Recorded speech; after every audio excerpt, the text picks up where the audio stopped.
Welcome to Blindsighted, where we will explore finding victory in the midst of suffering. I'm Karen Hornsby, and alongside my husband Todd, we will share our raw, unfiltered reality of life's hardest battles.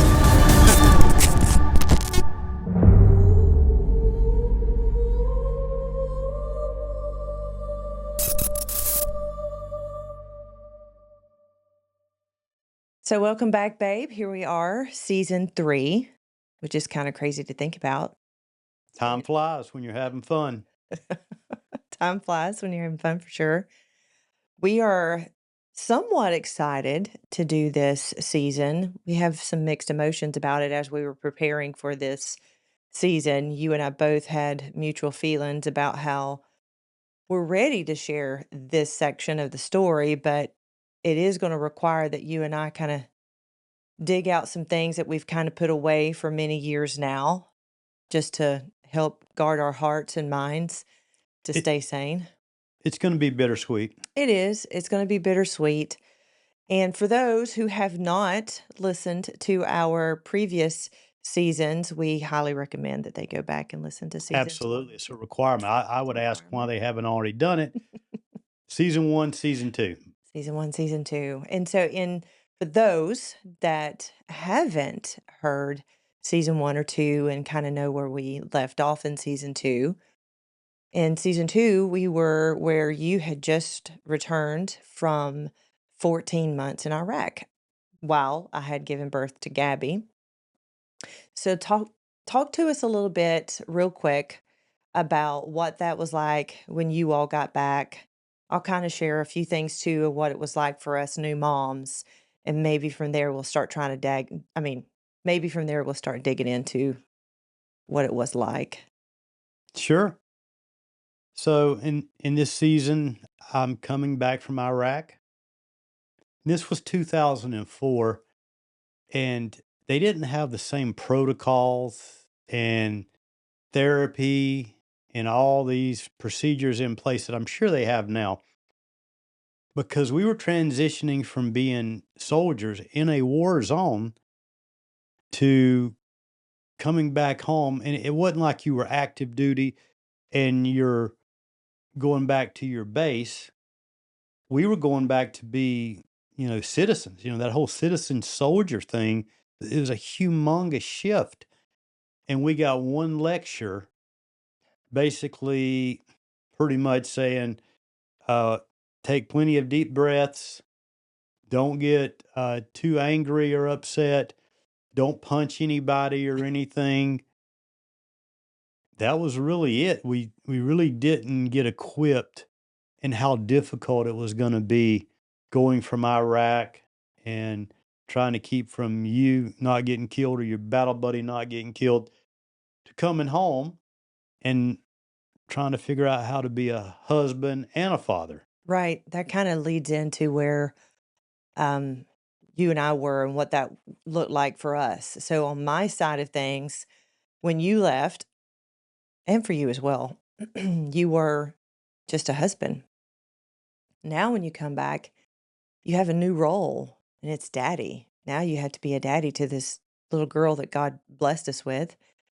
And it was interesting for us new moms because you and I were not the only ones that gave birth to our first child while you all were deployed.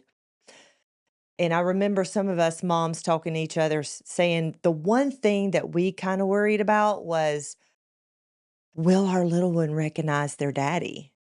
And that was a little bit of I don't want to say fear. It was just something I was curious to see what it was going to look like.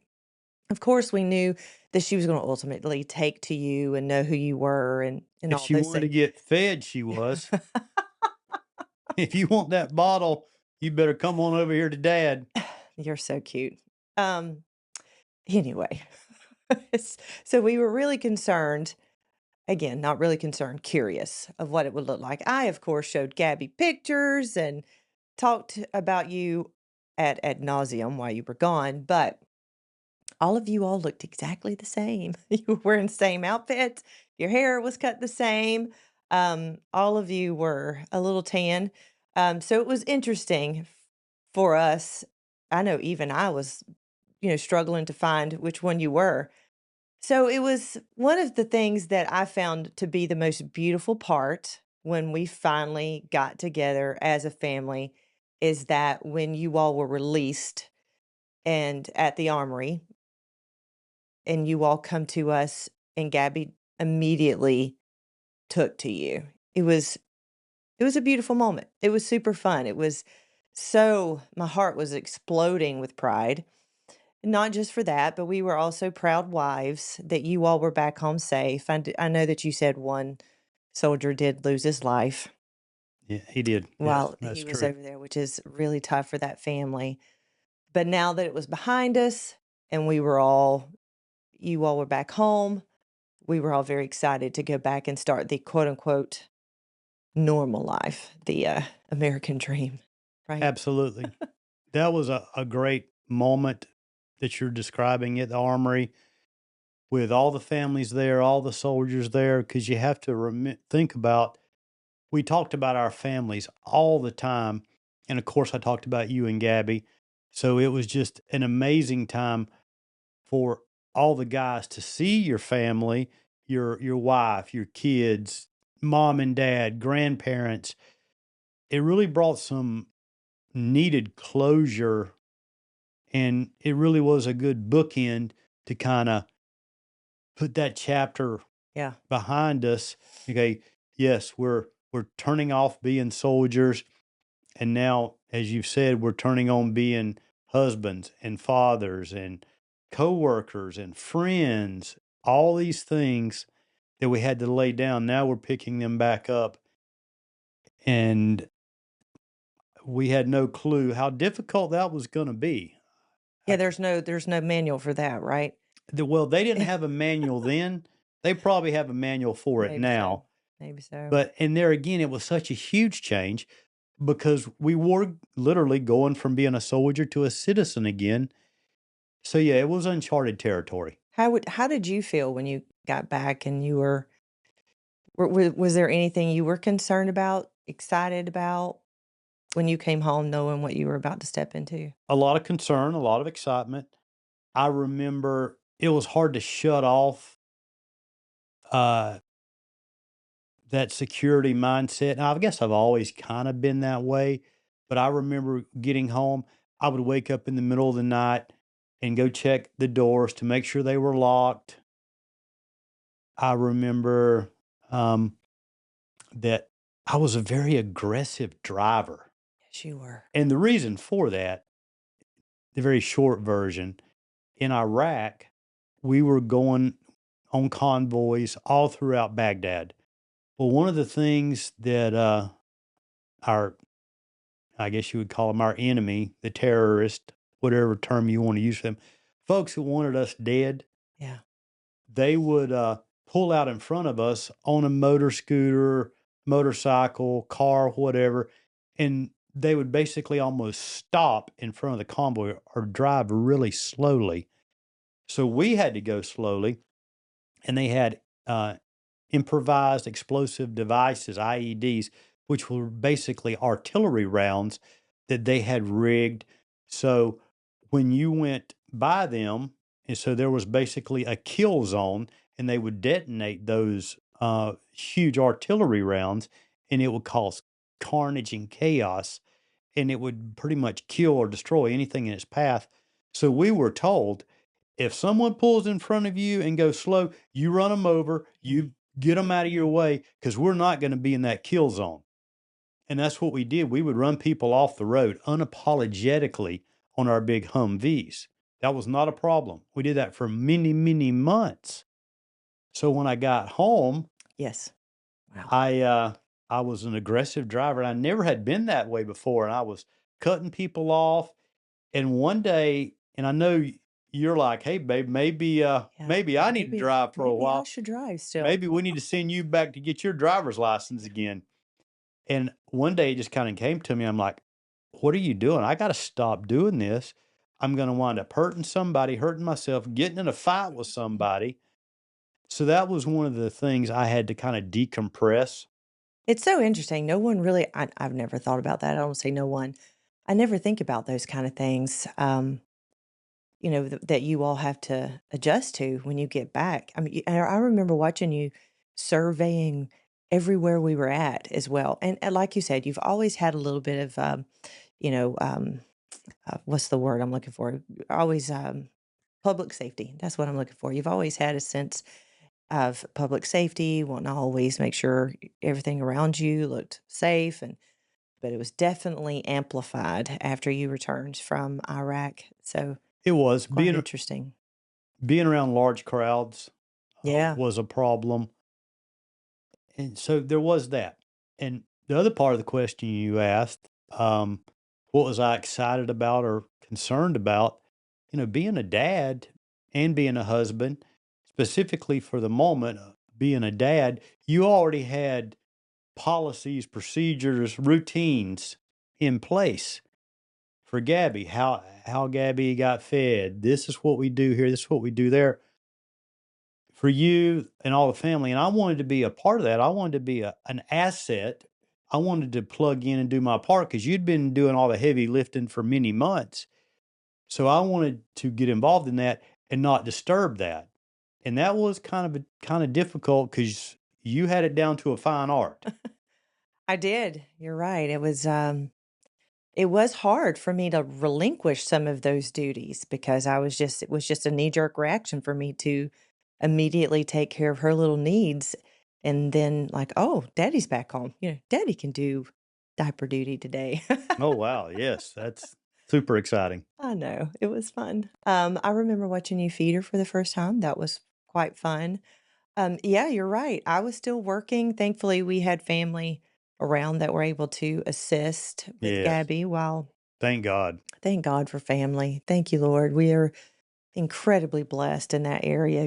Your parents and my parents always were available to me and have always been available to us through our entire marriage to assist us wherever we needed. So you and I definitely count our blessings when it comes to our support system. So thankfully, I had a great support system while you were gone, and it was a little bit of adjustment, no doubt about it. I'm sure there's many military families that are hearing us now that can 1000% relate to adjusting to what it's like to share your time now and split your time between, your newborn and your husband. Because what we have noticed, and I guess this would be a good moment for us to segue into some of the lesson that we walked away with in this particular season, is that if you're not very careful, we can be very, very quick to put our child first versus our marriage first. That was something you and I had to be very intentional about early on. Would you agree? We did, and we'll get into it later about how even more difficult that became with some of the difficulties and issues we had to deal with Gabby. Yeah, because we had to keep circling back to that for sure. We absolutely did. And you're right. It is easy to put your kid first. And there's nothing wrong with just wanting to pour into your child. And I mean, that's great. And we always want better for our kids than we had. Yeah. That being said, if you don't have a strong marriage, uh, then your kids are going to suffer. So you can't get the cart ahead of the horse. The Bible clearly says in Ephesians and Colossians that the wife is to submit to her husband, and the husband is to love his wife as Christ loved the church. And then it talks about how children are supposed to obey their parents, and this pleases God. So let's not lose sight of I that. mean, the Bible does have a hierarchy, right? It Of it does, and the Bible clearly says, and God knows that a strong Christian family, marriage, marriage. and then the family is the cornerstone of this country. Yeah, I've heard someone call it the nucleus of society because the way I've always viewed it and understood it is if the enemy can start destroying marriages, he can slowly start destroying the church. And quickly you and I learned that if you and I were healthy, then our family was healthy. You, me, you and Gabby. So it was something we had to be intentional. Satan definitely fought it. I mean, since the very beginning, season 1, the enemy was for sure after our marriage, but this was a new way, a new strategy it seemed like the enemy was trying to use was this newborn that now we were just pouring into, and for me, more specifically, because she was all I was pouring into for the 8 months that she was alive until you got home because she was 8 months home when makes 8 months old when you finally got back. Sure. It was, quite an interesting shift, and I would definitely encourage couples if they're listening and they're struggling that maybe check, do an evaluation. Are you being intentional about putting your spouse first? Are you taking the necessary steps to fulfill them? Because we could always sense, and again, I don't want to get too far ahead, but you and I could always sense that Gabby could sense if something wasn't right. For And sure. it to keep our whole family healthy, we had to work and making sure that we were serving each other very well. I know recently there's been a big event in America with the assassination of Charlie Kirk, and we've been following that pretty heavily. One of the things though that I heard Erica Kirk, Charlie Kirk's wife, say that was really, really good that I hope every husband and wife hears. If there's nothing else they would listen to from this couple, is this that he would always ask her every day, "How can I serve you well today?" That is so, so great. So pleasing to the Lord that we're constantly saying, "Hey, what can I do to serve you today to make sure that your cup is full?" Is truly, honestly, what God would want us to do. I absolutely agree with that. And it was a little difficult to kind of remember what you needed to do to be a husband or a wife again because we had kind of got out of practice Mhm. for all those months that we weren't together. And you have to set the stage too. I wasn't able to be home when Gabby was born. And as I've heard you say before, you and all the wives and the families were so proud of us when we got home and the things we accomplished, whether you agreed with the war or not. We did what we were supposed to do. We did it well, and that was a proud moment. But there was some animosity there, consciously or subconsciously, not being able to be home when the child is born, and you having to do everything pretty much by yourself, or at least me not being there. We had to work through some situations, and it was kind of a rocky road at times. It was a rocky road, but we really leaned into our faith. We knew that this is what God wanted us to do. We knew that God was going to help us serve one another. And we both determined that our marriage was going to be first, Gabby second. And we knew that she would benefit from us putting our marriage first. So And if we wanted her healthy, we had to be healthy. and as you said, we had to be intentional. Yeah, we had to be intentional. So I know that we've kind of recapped that. So we finally get back home and start trying to live our American dream, as it's often referred to. And we had a wonderful 14, 18 months, I guess, when you About got 18 home. months. Yeah, it was really great. Gabby was just an absolute joy. Everything we ever prayed for and more. You were and her were so close. She looked a lot like you too. I She was a looked little, like me and acted like yeah, you. I was. She was a little. She was a little munchkin. That was for sure. A little mischievous, maybe. I don't know. But as you say, she was such an eeasy kid to raise She was. She was very easy. Yeah, to the point we didn't want to have any more because we knew that's the true. next one would be a little hellion. We actually did say that, didn't we? We said, "No, let's not risk it. This one's so perfect. We better not try because I'm not sure what we would have gotten." She would even decide when she was ready to go to bed and she was sleepy, she would just Yeah, she run just go to to the bed bed. and get in the bed and go to She sleep. sure would. She absolutely would. She was perfect to us, but don't ever parent say that. Yes. If you're a good parent, you would. Yeah, but the difference is we were telling the truth. Oh, I hope people continue to listen to our podcast after that. I'm sure your angels are amazing. So, with that, we were very excited for the life that we were living. We were already planning big things. What's So the many next hope, steps? so many hopes and dreams. Hopes and dreams. So, you and I finally got back in the routine of things. You're back at work. I'm still doing my work thing as well. Unfortunately, though, however, even though those 14 to 18 months were absolutely blissful, we got another phone call. And it was a phone call that kind of took our breath away, like completely unexpected. What's going on here? And that phone call was related to some illness that you had been experiencing. Yes. So I wasn't feeling well, and I was having some symptoms that, after much discussion and concern and conviction on your part, Basically, me forcing you to go to the doctor. you could say it that way. Yeah. Yeah. I went to a urologist, Hmm.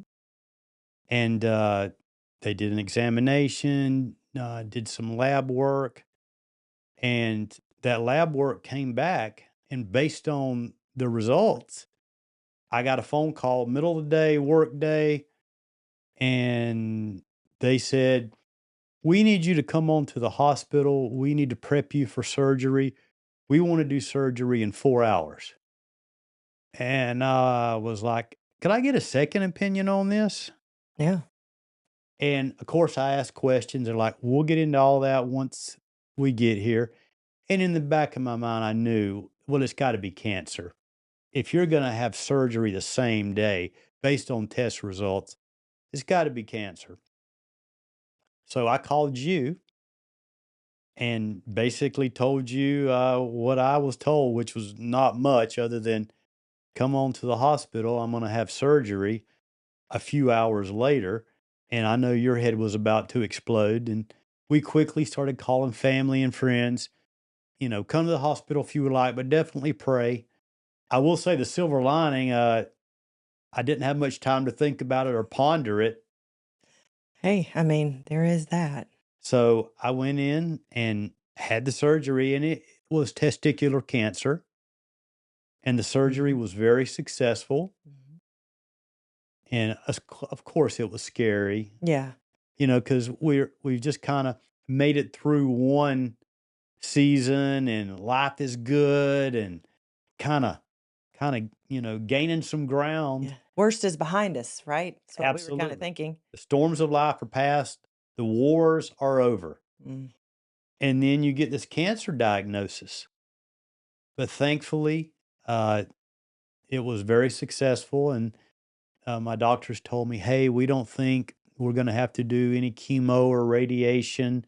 We're just going to do observation. Every 3 months, we're going to MRI, PET scan. I'm like, wow, observation sounds great. Right. Well, because they said that they caught it at such an early stage. Correct. I mean, we need to preface that to talk about what a miracle that is, because from what my understanding was specifically at that time, and to be honest, I haven't researched it much since. And this was what, 20-ish years ago or something like that. I mean, it's been a while. I was in it. It was absolutely at least 20 years ago. I was in my early 30s, Yeah. which is so crazy because the last thing on your mind in your early 30s is getting cancer. Answer. Yeah.